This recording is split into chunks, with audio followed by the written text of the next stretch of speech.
Assalamualaikum warahmatullahi wabarakatuh. Saya perwakilan dari kelompok 3 yang akan membawakan materi tentang organisasi modern. Sebelum masuk ke materi, saya akan memperkenalkan nama-nama dari anggota kelompok saya. Yang pertama, saya sendiri, Nurul Aini. Saya sebagai moderator. Untuk pembaca materi pertama ada Regita, pembaca materi kedua ada Khairul Hamdani, pembaca materi ketiga ada Rizka Yuliani, pembaca materi keempat ada Dedi Kurniadi, dan terakhir pembaca materi kelima ada Rizky Fardan.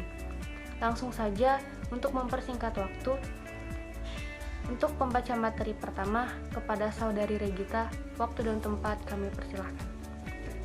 Yang lain, saya akan menjelaskan tentang definisi dari teori organisasi modern yang sering disebut dengan teori analisis sistem atau teori terbuka yang memadukan antara teori klasik dan teori neoklasik.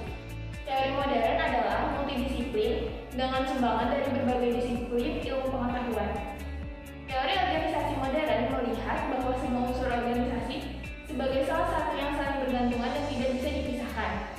Organisasi bukan sistem tertutup yang berkaitan dengan lingkungan stabil, akan tetapi organisasi merupakan sistem terbuka yang berkaitan dengan lingkungan. Dan apabila ingin survival atau dapat bertahan hidup, maka ia harus bisa beradaptasi dengan lingkungan.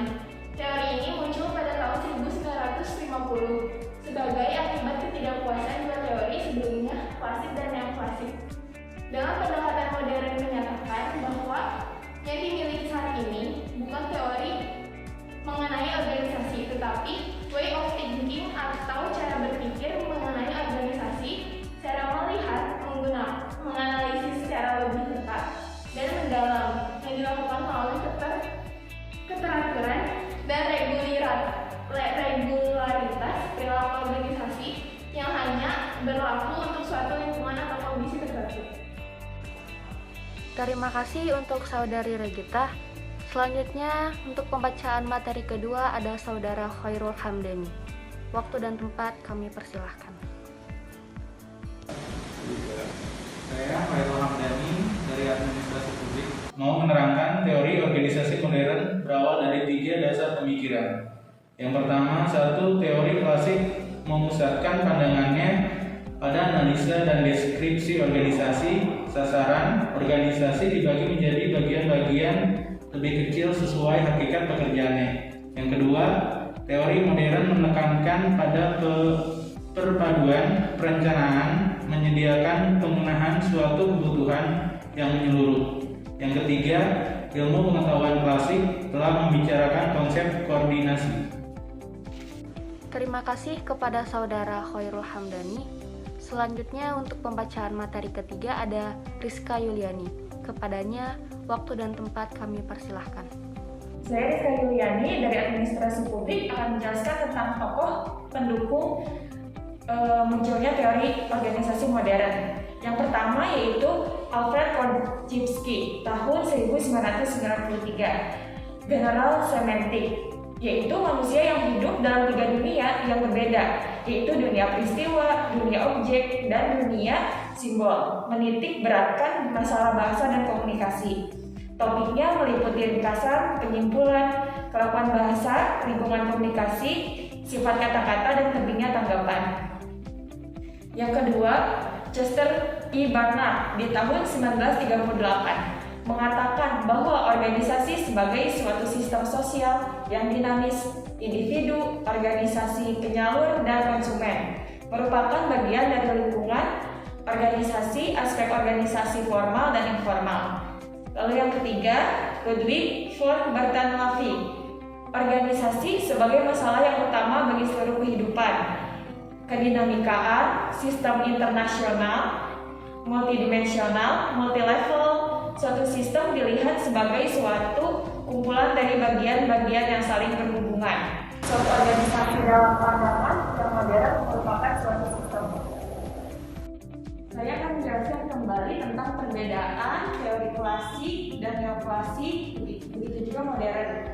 Yang pertama, teori klasik mengatakan bahwa manusia adalah makhluk rasional, sedangkan neoklasik manusia adalah makhluk psikososial. Dan modern, manusia tidak diperhatikan sebagai individu, perhatian pada kelompok individu.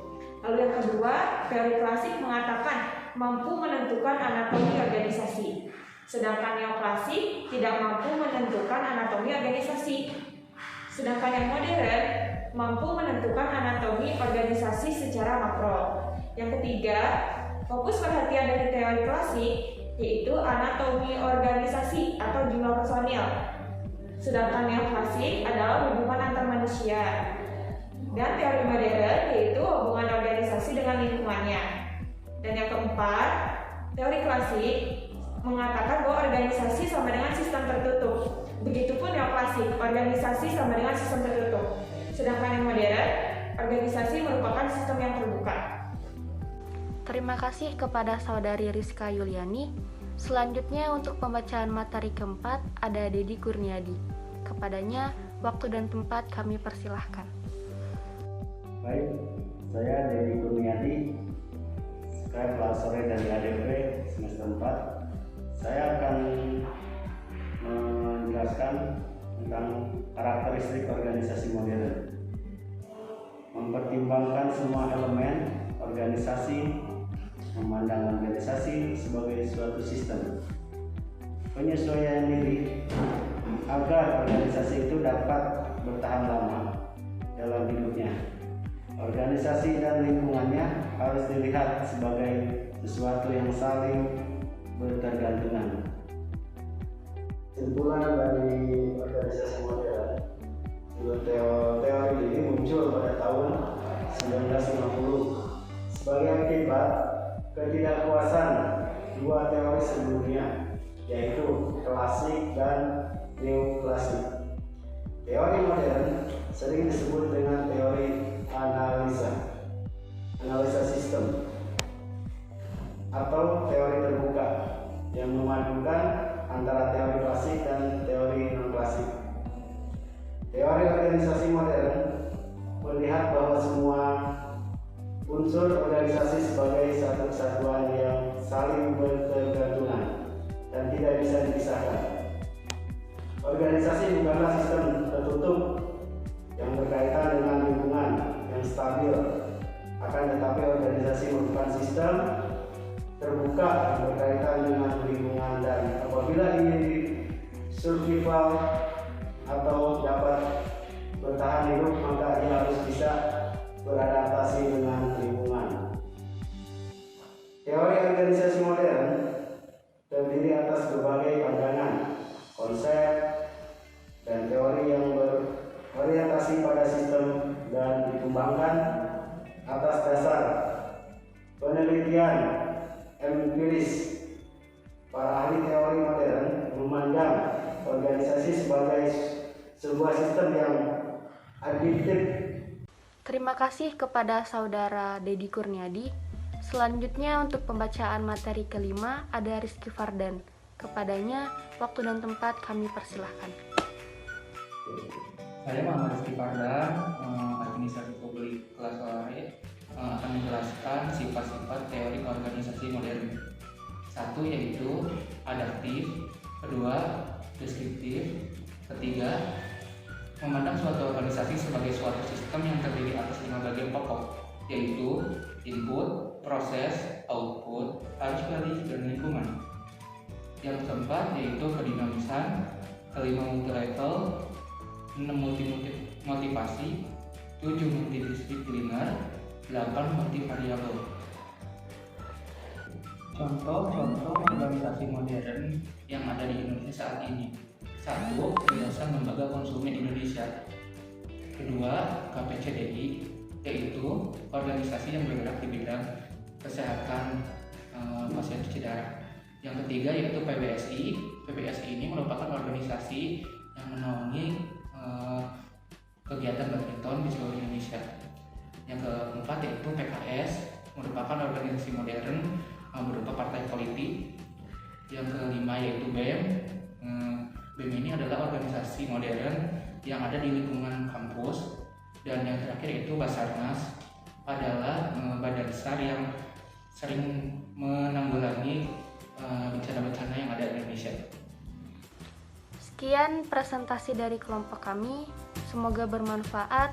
Kurang lebihnya mohon dimaafkan karena kekurangan datangnya dari diri saya sendiri dan kelebihan datangnya dari Allah Subhanahu wa taala. Wabillahi taufiq wal hidayah. Wassalamualaikum warahmatullahi wabarakatuh.